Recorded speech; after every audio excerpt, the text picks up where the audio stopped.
Hello, everyone. My name is Abigail Culver, and today I'm going to be informing you about strengthening body image through physical activity in youth with obesity.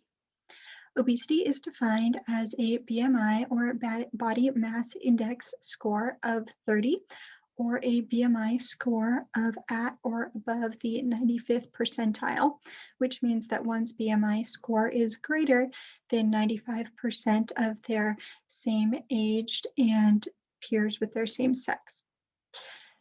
39% of adults were overweight and 13% were obese in 2016, according to the World Health Organization, and that's a statistic for the entire world. And these rates are rapidly increasing at younger and younger ages. Obesity is affected by energy imbalance, genetics, physical activity, diet, and even one's community environment. There are some stereotypes that obesity is caused by laziness or a lack of motivation, but that is really not true. There are many underlying factors that we cannot see that are really important to take into consideration. Obesity is important because it is a risk factor for many negative physical health outcomes, such as asthma and other breathing problems, type 2 diabetes, musculoskeletal discomfort, coronary artery disease, which can lead to heart attacks, as well as psychological outcomes such as depression and lower reported quality of life. And disease risk increases as one's BMI increases.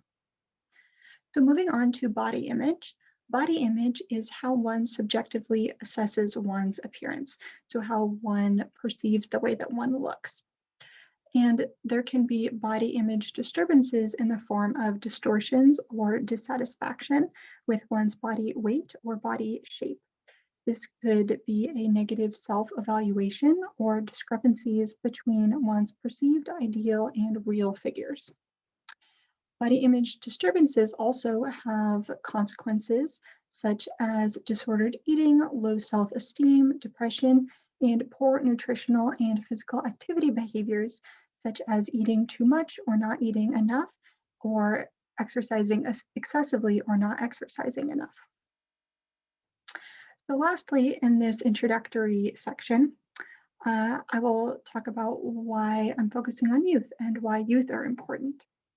So 1 in 5 youth in the United States have overweight or obesity, and more specifically, in 1975, only 1% of youth had obesity, and as of 2016, that number had skyrocketed to 6 to 8%, which is about 124 million youth in the United States who have obesity. And that is really a very large number. And so this is a really important condition for us to consider. And youth with obesity are likely to become adults who have obesity, and that carries with them all of the physical and psychological risks that I discussed earlier. And youth is a really important transitional period, physically, socially, academically, even cognitively. And so children and adolescents are learning so much about themselves personally and also about the norms of the world around them. And so it is imperative that they are educated well and that we make sure that they learn healthy habits, such as about nutrition and physical activity, in order for them to begin practicing and taking those habits with them into adulthood. So, what do we actually know about these topics? What does the research tell us?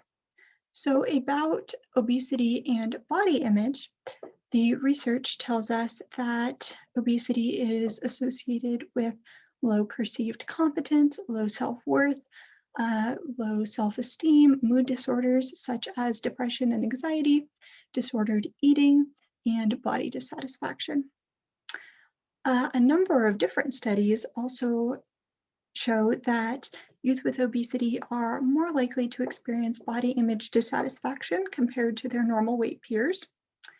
And yet another study showed that there is a significant relationship between weight status, body image perception, and body dissatisfaction in children as young as 5 years of age.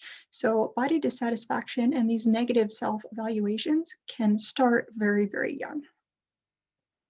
As for obesity and stigma, a review concluded that youth with obesity are at a higher risk of societal stigma, weight-related teasing and bullying, and feelings of inadequacy based on their weight. But there is hope. So physical activity has a lot of benefits for youth with obesity physically, but also psychologically and with their body image. So a study showed that high levels of physical activity were associated with less body dissatisfaction, and that physical activity serves as a protective factor for body dissatisfaction. What I found to be really interesting about this study is that they didn't specify the type of physical activity, which means that just doing any type of physical activity is more beneficial than doing one specific type, and doing more physical activity is more beneficial. Another study did a intervention on stationary cycling, and at the end of the intervention, they saw improvements in their participants in their body image and some other psychological variables. And these benefits were more related to changes in the participants' aerobic fitness than their body composition, which shows that body image improvements related to physical activity are more related to general aerobic fitness levels than they are related to body fat percentage or than weight. And lastly, a very comprehensive review of quite a few studies showed that physical activity, when used as a treatment for obesity, can improve body image and other psychological variables after the intervention. So practically, what does all this mean? The research shows that general physical activity participation is more beneficial than not exercising at all, or even than doing one particular type of exercise. So physical activity really needs to be a lifestyle change, and hopefully youth can enjoy being physically active and incorporate that exercise into their weekly and daily lives. And there are some special considerations though. So due to the likelihood of breathing difficulties, such as asthma or the musculoskeletal discomfort that many youth with obesity face, practitioners should avoid high intensity exercise, at least to begin the program, and then hopefully they can work up to that over time. It's also important for practitioners to allow children and adolescents autonomy in exercise settings, so to allow them freedom and choice, which should increase their intrinsic enjoyment of the exercise, and then they will be motivated to continue doing it over time and have greater exercise adherence. It's vital to combat stigma and stereotypes through inclusive and empathetic language, as opposed to categorizing or degrading language. So some examples of this are using first-person language and naming the program based on the physical activity that's included instead of just calling it a weight loss program. And of course, never just saying fat or lazy people or anything like that. Lastly, it is not necessary to conduct weight checks through a program because of the focus on fitness rather than body composition or weight. In conclusion, obesity has a plethora of physical and psychological consequences, including body dissatisfaction, but physical activity can reduce body dissatisfaction and improve body image. So youth with obesity should just get moving in whatever way and form works best for them.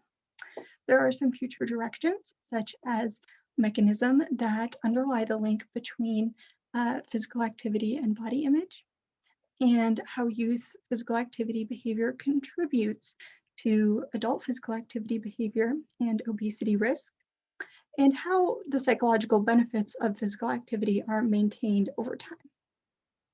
Thank you for listening to this presentation. I hope you enjoyed it.